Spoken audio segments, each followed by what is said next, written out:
Yeah, you already know what it is. Lethal Talent 24, dive bombing at you with some Eagles content. Let's go.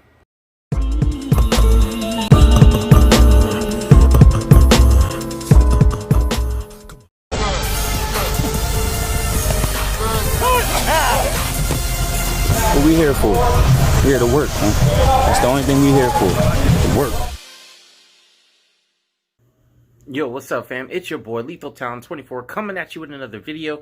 Yo, guys, man, earlier today, there was a report out by Elliot Shorr Parks that Andre Dillard got absolutely pushed, bull rushed into Carson Wentz, potentially, or he could have potentially hurt his knee, due to his lack of protection. I've seen everybody else's videos, and they gave their reaction to it. So here's mine.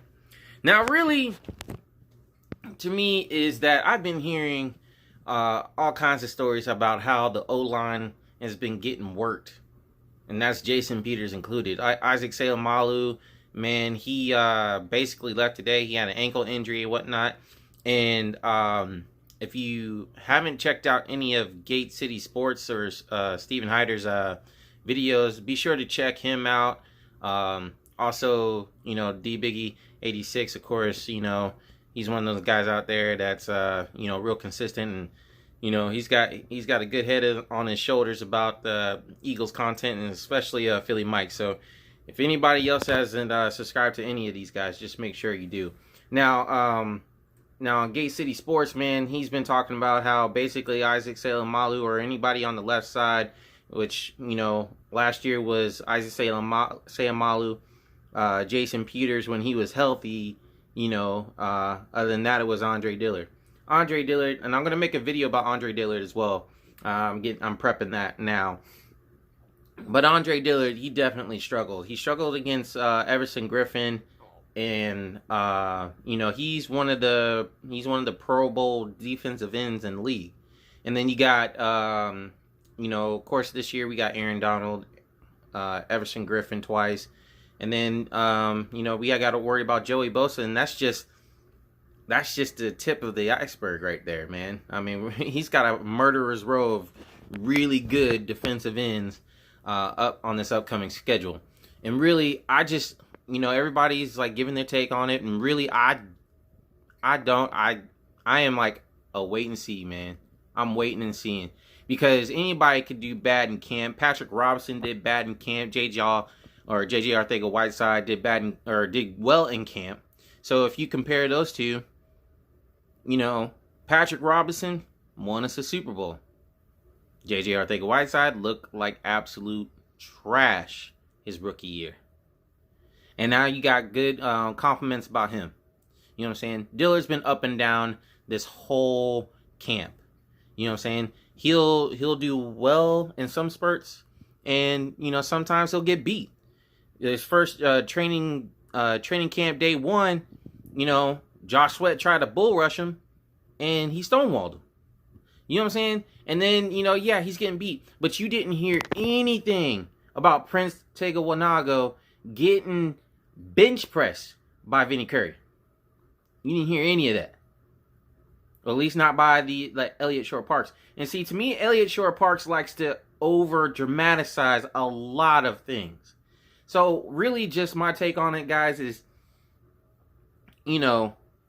stay the course. Just see what happens. You know what I'm saying? Because it's, if Dillard is a bad draft pick, a bad first-round draft pick, that's on Howie. You know what I'm saying? And a lot of people are like, well, move Jason Peters back to left tackle. You guys got to remember, Jason Peters was not healthy last year. He had no real ailments. But, I mean, for the most part, he was coming out. And when he was in, he has to time his jump well enough, just as the ball is being snapped. And he failed that a few times, which cost us yardage. And that was on third down.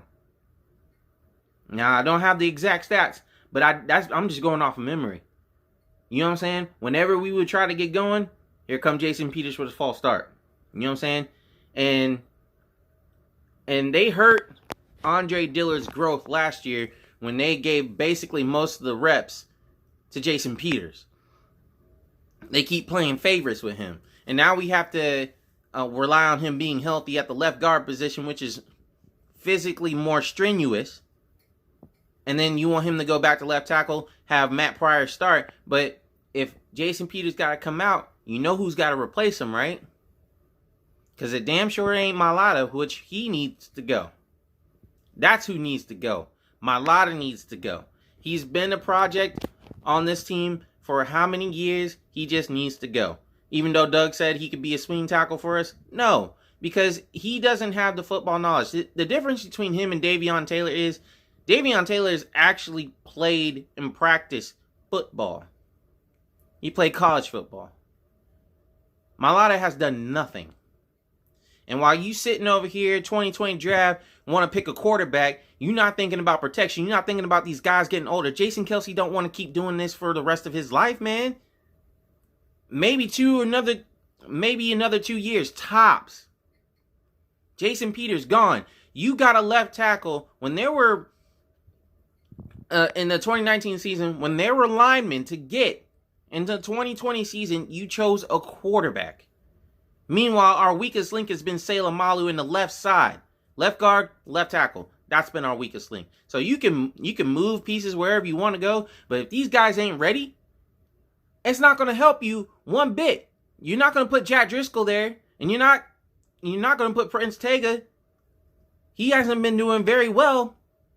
Decent, but not very well, right? Let these guys get whatever they need to get out in training camp. Because they didn't have any OTAs, and that is where a lot of O linemen do their best work as far as techniques, working on techniques and getting set and hand placement and all that stuff. Now they have to do it really on the fly, and that's Andre Dillard. This is his second year. He's not getting a fair shake. So, man, I just don't feel like it's fair for people to say that Dillard, basically just needs to go. Everybody been saying that about J-Jaw. He needs to go. Me included. Excuse me. I was saying that he needed to sit down and be benched. But in training camp, as long as everything's good in training camp, everybody's all good. But if something's bad or whatnot, nobody wants them to play. But you see how it happened with Patrick Robinson. You got to give these guys a chance to get out on the field and show what they can do. Good rookie wide receiver training camp, that's cool. That means nothing until you get out on the field. So that's all I got to say about that, man. You guys already know what it is. Keep your talent sharp and go Birds. EAGLES, Eagles, and that's what's up. You guys take it easy. Peace. Every time they put me in a battle, I'm lethal. Nigga too sweet and low, you ain't equal. Shut 'em down.